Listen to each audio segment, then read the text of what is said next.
ये कहानी रात को सोने से पहले घर में सबको सुनाए। सेवाराम और मोतीलाल दो घनिष्ठ मित्र थे। दोनों ही गली गली जाकर पीठ पर पोटली लाद कर कपड़े बेचने का काम करते थे। सर्दियों के दिन थे, वे गांव गांव जाकर कपड़े बेच रहे थे। तभी एक झोपड़ी के बाहर एक बुढ़िया जो कि ठंड से कांप रही थी, तो सेवाराम ने अपनी पोटली से एक कंबल निकालकर उस माई को दे दिया और कहा, माई तुम ठंड से कांप रही हो, यह कंबल ओढ़ लो। बूढ़ी माई कंबल लेकर बहुत खुश हुई और जल्दी जल्दी से उसने कंबल से अपने आप को ढक लिया और सेवाराम को खूब सारा आशीर्वाद दिया। तभी उसने सेवाराम को कहा, मेरे पास पैसे तो नहीं है, लेकिन रुको, मैं तुम्हें कुछ देती हूँ। वो अपनी झोपड़ी के अंदर गई।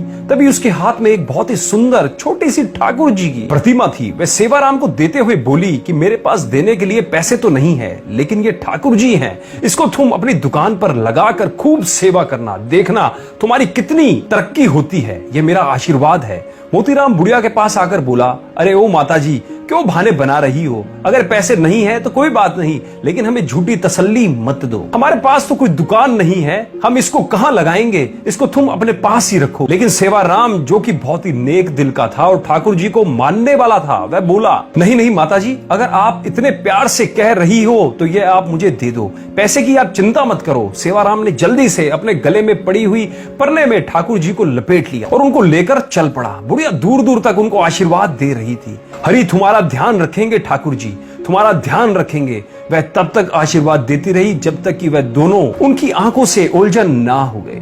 ठाकुर जी का ऐसा ही चमत्कार हुआ। अब धीरे धीरे दोनों की कमाई ज्यादा होने लगी। अब उन्होंने एक साइकिल खरीद ली। अब साइकिल पर ठाकुर जी को आगे टोकरी में रखकर और पीछे पोटली रखकर गांव गांव कपड़े बेचने लगे। अब फिर उनको और ज्यादा कमाई होने लगी और उन्होंने एक दुकान किराए पर ले ली और वहां पर ठाकुर जी को बहुत ही सुंदर आसन पर विराजमान करके दुकान का मुहूर्त किया। धीरे धीरे दुकान इतनी चल पड़ी कि अब सेवाराम और मोतीलाल के पास शहर में बहुत ही बड़ी बड़ी कपड़े की दुकानें और कपड़े की मिलें हो गई। एक दिन मोतीलाल सेवाराम को कहता है कि देखो, आज हमारे पास सब कुछ है, यह हम दोनों की मेहनत का नतीजा है। लेकिन सेवाराम बोला, नहीं नहीं, हम दोनों की मेहनत के साथ साथ यह हमारे ठाकुर जी, हमारे हरि की कृपा है। मोतीलाल बात को अनसुनी करके वापस अपने काम में लग गया। एक दिन सेवाराम की सेहत थोड़ी ढीली थी, इसलिए वह दुकान पर थोड़ी देर से आया। मोतीलाल बोला, अरे दोस्त, आज तुम देर से आए हो, तुम्हारे बिना तो मेरा एक पल का गुजारा नहीं, तुम मेरा साथ कभी नहीं छोड़ना। सेवाराम हंसकर बोला, अरे मोतीलाल, चिंता क्यों करते हो, मैं नहीं आऊंगा तो हमारे ठाकुर जी तो है ना।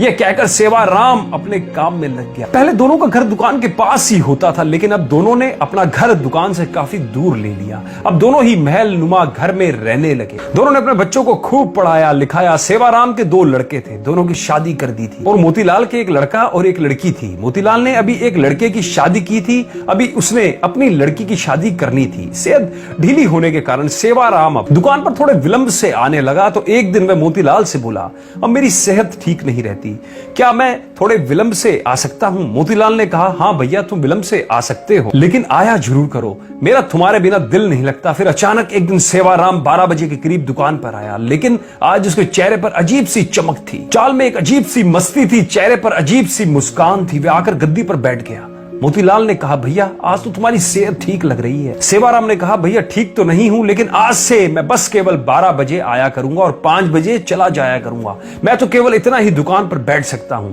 मोतीलाल ने कहा, कोई बात नहीं, जैसी तुम्हारी इच्छा। अब तो सेवाराम रोज 12 बजे आता और 5 बजे चला जाता, लेकिन उसकी शक्ल देखकर ऐसा नहीं लगता था कि वह कभी बीमार भी है। लेकिन मोतीलाल को अपने दोस्त पर पूरा विश्वास था कि वह झूठ नहीं बोल सकता और मेहनत करने से वह कभी पीछे नहीं हट सकता। एक दिन मोतीलाल की बेटी की शादी तय हो गई, तो वह शादी का निमंत्रण देने के लिए सेवाराम के घर गया। घर जाकर उसको उसके बेटा, बहू, सेवाराम की पत्नी सब नजर आ रहे थे, लेकिन सेवाराम नजर नहीं आ रहा था। उसने सेवाराम की पत्नी से कहा, भाभी जी, सेवाराम कहीं नजर नहीं आ रहे हैं। उसकी पत्नी एकदम से हैरान होती हुई बोली, यह आप क्या कह रहे हैं? तभी वहां उसके बेटे भी आ गए और कहने लगे, काका जी, आप कैसी बात कर रहे हो? हमारे साथ कैसा मजाक कर रहे हो? मोतीलाल बोला कि मैंने ऐसा क्या पूछ लिया कि मैं तो अपने प्रिय दोस्त के बारे में पूछ रहा हूं। क्या उसकी तबीयत आज भी ठीक नहीं है? क्या वह अंदर आराम कर रहा है? मैं खुद अंदर जाकर उसको मिल आता हूं। मोतीलाल उसके कमरे में चला गया, लेकिन सेवाराम उसको वहां भी नजर नहीं आया। तभी अचानक उसकी नजर उसके कमरे में सेवाराम के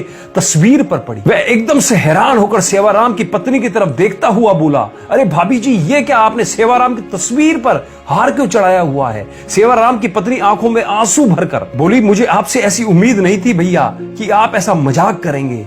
मोतीलाल को कुछ समझ नहीं आ रहा था। तभी सेवाराम का बेटा बोला कि आपको नहीं पता कि पिताजी को गुजरे तो 6 महीने हो चुके हैं। मोतीलाल को तो ऐसा लगा कि जैसे उसके सिर पर बिजली गिर पड़ी।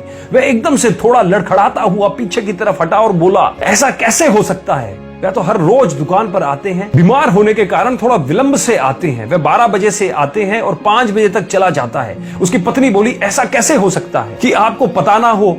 आप ही तो हर महीने उनके हिस्से का मुनाफे के पैसे हमारे घर देने आते हो। 6 महीने से तो आप हमें दोगुना मुनाफा देकर जा रहे हो। मोतीलाल का तो अब सर चकरा गया। उसने कहा, मैं तो कभी आया ही नहीं, 6 महीने हो गए, ये क्या मामला है?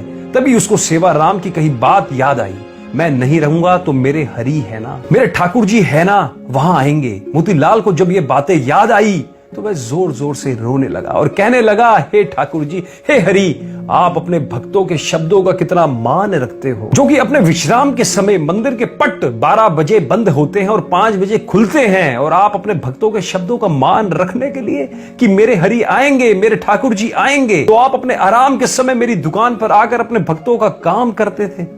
इतना कहकर वह फूट फूट कर रोने लगा और कहने लगा, ठाकुर जी आपकी लीला अपरंपार है। मैं ही सारी जिंदगी नोट गिनने में लगा रहा। असली भक्त तो सेवाराम था, जो आपका प्रिय था। आपने उसको अपने पास बुला लिया और उसके शब्दों का मान रखने के लिए आप उसका काम खुद स्वयं कर रहे थे और उसके हिस्से का मुनाफा भी उसके घर में मेरे रूप में पहुंचा रहे थे। इतना कहकर वह भागा भागा दुकान की तरफ गया और वहां जाकर, जहां पर ठाकुर जी जिस गद्दी पर आकर बैठते थे, जहां पर अपने चरण रखते थे, वहां पर जाकर गद्दी को अपने आंखों से, मुंह से चूमता हुआ चरणों में लौटता हुआ जार जार रोने लगा और ठाकुर जी की जय जयकार करने लगा। दोस्तों, ठाकुर जी तो हमारे ऐसे ही हैं। सेवाराम को उन पर विश्वास था कि मैं ना रहूंगा तो भी मेरे ठाकुर जी मेरा सारा काम संभालेंगे। दोस्तों, विश्वास से तो बेड़ा पार है, इसलिए हमें हर काम उस पर विश्वास रखकर अपनी डोर उसी पर छोड़ देनी चाहिए। दोस्तों, जिनको अपने भगवान पर, अपने परमात्मा पर, अपने इष्ट देव पर पूर्ण विश्वास है, वे उनकी डोरी कभी भी नहीं अपने हाथों से छूटने देते। तो एक बार कमेंट में जय हो ठाकुर महाराज की, जय हो हरि की, जय हो कृष्ण कन्हैया लाल की जरूर लिखें। जय कृष्ण कन्हैया लाल की, जय जय राधे।